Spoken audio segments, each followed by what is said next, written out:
friends, it's Terry Gaines, independent demonstrator with Stampin' Up. In this video tutorial, I'm going to share a card created with a bundle in Stampin' Up's new annual catalog. It is on page 84. It is absolutely beautiful.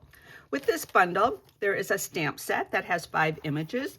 There are 3 sentiment images, a background, a small background, and then this one stamp that will stamp all of those floral images. Then there is a die that coordinates with that. You can bundle this together for 10% savings, or you can buy the die on its own or the stamp set on its own. I'm going to be using this for my card today. I do want to let you know there is coordinating washi tape that is available that you can cut the images out with the die. Yesterday I shared a card created with the washi tape. I have a video tutorial showing how I use wax paper, how I cut out those images, and all the details so you can duplicate this card. The details for that card will be in the text portion of this video and also on my coordinating blog post. For today's card, I'm using the same embossing folders, the same additional dies. I'm using the bundle, plus I'm going to use Stampin' Up's 6x6 Designer Series paper. This is the 2024-2026 in colors. We have 5 beautiful colors that coordinate with our cardstock, our blends, ink pads, etc. And for these papers, you get 4 each of these double-sided designs, and for each of these double-sided designs, I'm going to be using this design. So by getting 4 each of those 10 prints, you get 40 in the packet. So I'm going to be using this print. I'm going to be using the Petunia Pop is this color. I'm going to use that coordinating cardstock. So what I'm going to do, I think it's best just to talk maybe about the materials for this card.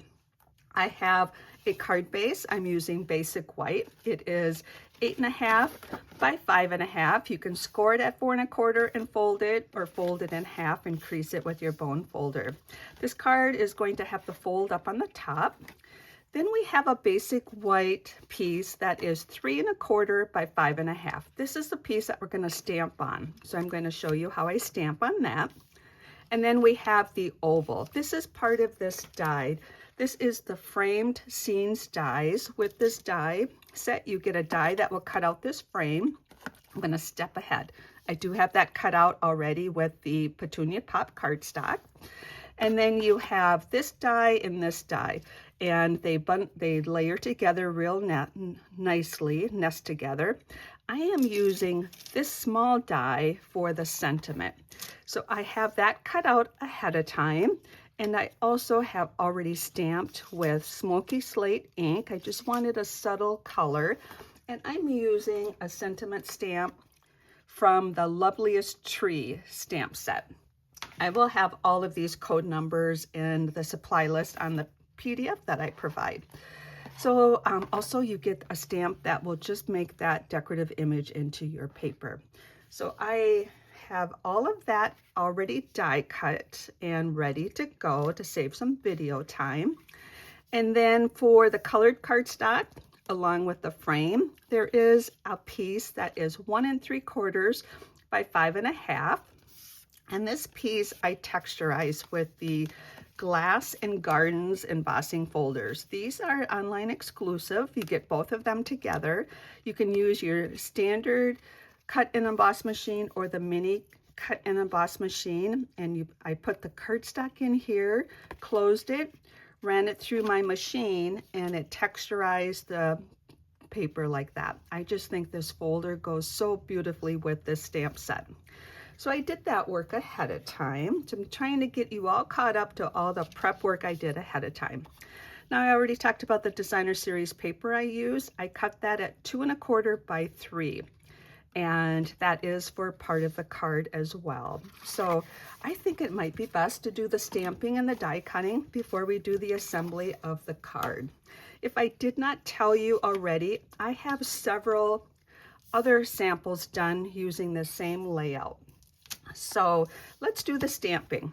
So with this stamp set, this is one big stamped image. So you do need that large block to put this on. If you don't have a large block, you can just use your stamp case. what I'm going to do is just use the stamp case, and because this gets die cut, we don't want to distort it, so I just let it rest and I just plop it down, just let it plop down where it wants to. I might try to get it straight a little bit more in my case. So I'm going to just plop it down like that. I have cut this paper that it's going to cover it just perfectly. Now I don't have to worry, as long as I cover the entire image, I don't have to worry if I got extra space on the side or the bottom. So how I like to use this is put this in the case. I'm going to take Shy Shamrock ink. Now, when you use your ink or stamp, add ink to your stamp, no matter if you put your stamp on a block or how you're using it, you only want ink on the surface. You only want to touch the surface. If you push down, you're getting it into the crevices. You're not going to get that image as clear as if you just tapped it. So basically, it's not really even tapping. It's just setting it down, picking it up, setting it down, picking it up, setting it down, picking it up until everything is covered. So when I say tap, tap, tap, it's really touch, touch, touch, in a sense that it's only making contact with the very surface of your image. And that's going to get you the best results. So that is step one. Just tap, tap, tap on that. And then I'm going to close this up just so I don't make a mess.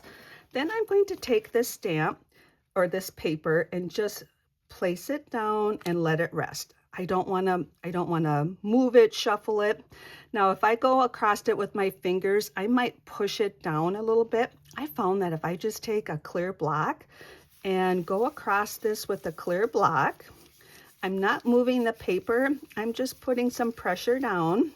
And you want your ink to absorb into the paper, so you want to give it a little bit of time. So I want it to absorb into the paper. I put that pressure, and there I have my stamped image. Now, a couple things. I use the chamois to clean my stamps. I'm going to use a chamois and just wipe this off. If you need to, if you have a lot of ink on your case and so forth, I would take the paper out of here, maybe just take that to the sink and rinse it off. But you clean that up, and when you're ready to switch colors, if you're going to make more cards using the same ink, just keep on working until you're ready to clean that up. You only need to clean it when you're done or changing colors. All right, so now we have this all stamped. I chose the Shy Shamrock because I didn't want to have a real bold outline. Now I'm going to take the light Shy Shamrock and I'm going to color in some of this greenery. Now I like using the brush tip. I just like to touch it to the paper so the ink flows. I don't like to put so much pressure on that I hear a scratching sound. Just touch it and you've got that fine tip that will let you get into those details. There's also a bullet point. My next video I'm going to be doing a technique where I use the bullet point. And I'm going to use the same product for my next video. So my goal is to give you several ideas using the same products and a whole different card design. So to save some video time, somewhere I have this already done. Let's see, can I remember where I placed that? So let's see, where did I put that? Oh goodness, oh here, I put it over here, somewhere where I wouldn't forget where I put it. So what I did is I colored the light Shy Shamrock. I used Petunia Pop Light and Dark, Petunia Pop Light there. I used the Peach Pie for these flowers. I used Pretty in Pink for these flowers. So I colored all of those in ahead of time to save some video time. Now I'm going to use the die to cut this out. If you place this down, this die will cut out all of those images at one time. So I'm going to actually use the mini cut and emboss machine. What I love about the cut and emboss machines, all the details on what to do is right here. We're going to do die cutting. So you need platform 1, then you have a platform 2. I put this cut up one on the bottom. Then you have your paper you're going to cut, then your die. So we're going to put this down and then this down. Now I need to put the stack together, but I also don't want it to shift around. I'm going to use these transparent sticky notes that I picked up at Dollar Tree. What I like to do is take a few sheets, cut into them, then I can just peel off a section at a time. I don't need to use the entire sheet. And they have a tackiness on them, and you can keep reusing these until that tackiness is gone. So what I'm doing is I'm looking at opposite corners. I'm just making sure that I get this as best I can get that outlined. I'm going to take the tackiness, I'm going to hold on to the die, and then also have it touch the paper and that plate. So I've got it across all three of those to hold it in place there. I'm going to do the same thing here. I'm going to take and run the same thing on the bottom.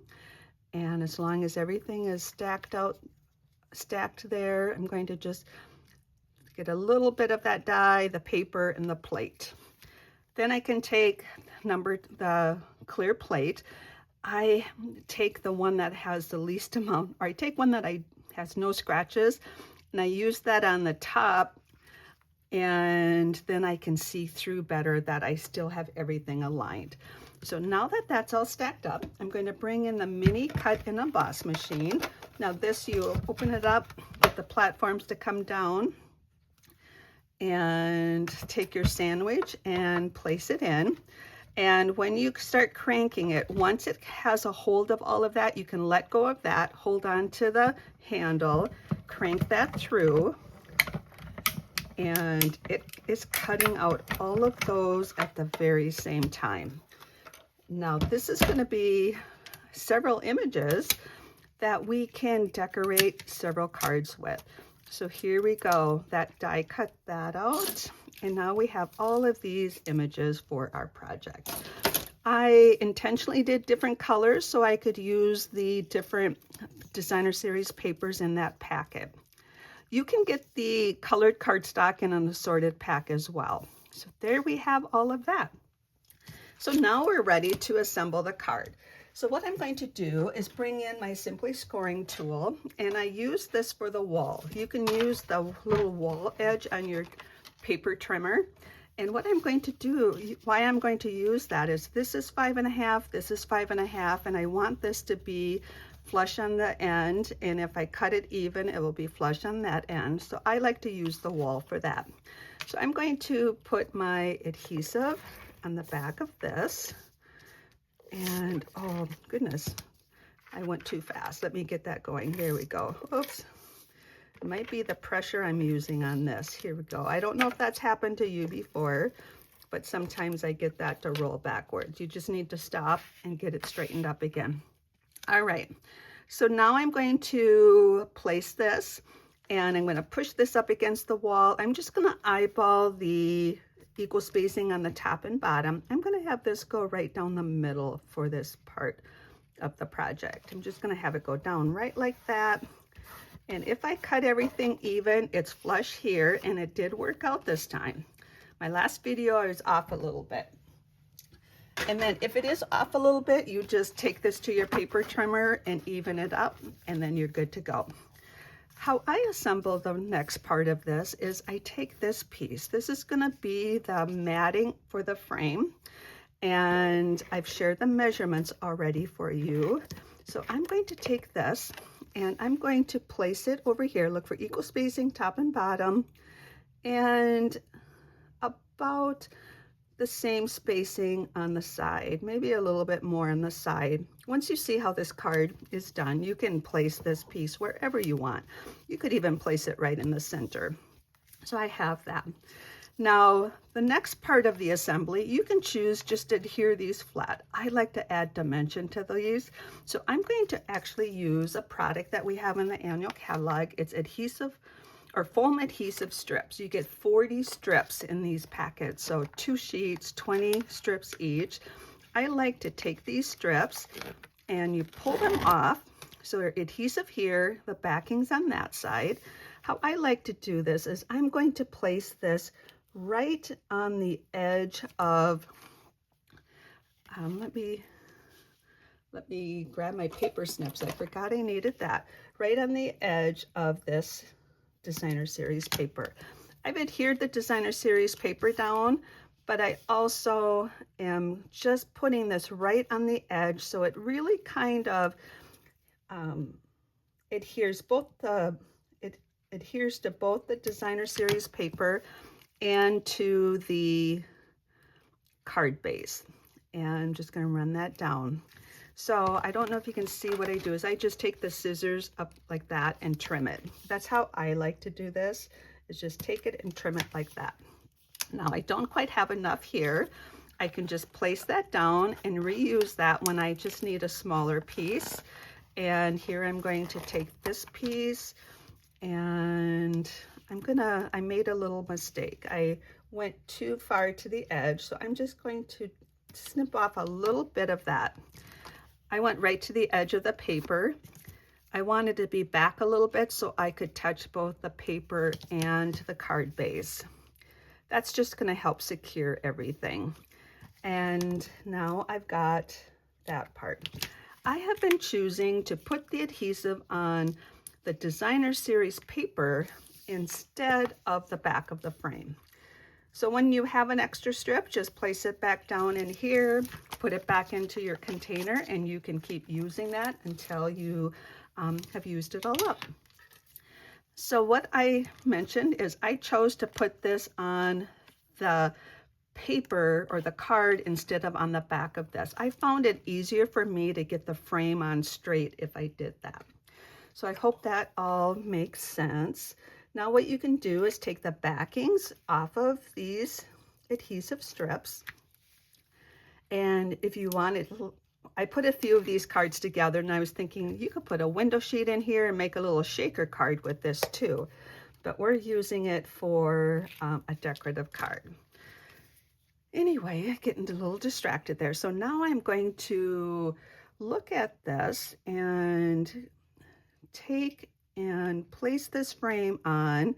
This way I can kind of look for even spacing on the edge, on the top, on the bottom.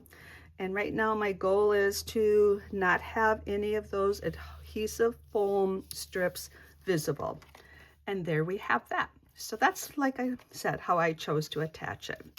Now, as I also mentioned, you can just use your regular double-sided adhesive, your favorite, and put it on in that fashion. With this piece, I'm going to also use dimensionals. Those foam adhesive strips are a little bit thicker than a standard dimensional, which is totally okay. Just a little FYI for you. And I'm going to put 4 dimensionals on the back of this oval. And I'm going to place that oval right in the center here, equal spacing top and bottom, equal spacing on the sides. Let's see if I can get that on. There we go. And I'm going to put this flower on. I'm also going to use a dimensional. Now I've added some thickness to this card, but as I've mentioned a couple times, you can put this on with mini glue dots or your regular adhesive. And I'm going to add the little flower right here. And that is this card that I have. So let me show you some other cards using that same layout. Now I do want to show you, see this embossing folder? You can use either side. Can you see on this card? I use the other side. That's the beauty of that embossing folder. So this is the peach pie, and we have the petunia pop, another peach pie, and here I have the Shy Shamrock. Here I have Pretty in Pink. This sentiment is from a stamp set called The Right Words. It's a new stamp set. This one, can you see that I put that on with regular adhesive and just popped up the oval and put this on with adhesive. So you can change the format of how you stack these up. And a couple more with Petunia Pop. I hope you enjoyed this video tutorial. And as I mentioned, I do have a PDF that will have the measurements, photos of the cards, all the supplies I use for the cards. I will also link to the cards that I showed yesterday in my video tutorial, which I have several using the washi tape. If you have any questions, please reach out to me. If you appreciate my free PDFs, I would love you to watch my entire videos, to like and share them. And as I mentioned, if you have any questions, please reach out. Take care and happy creating.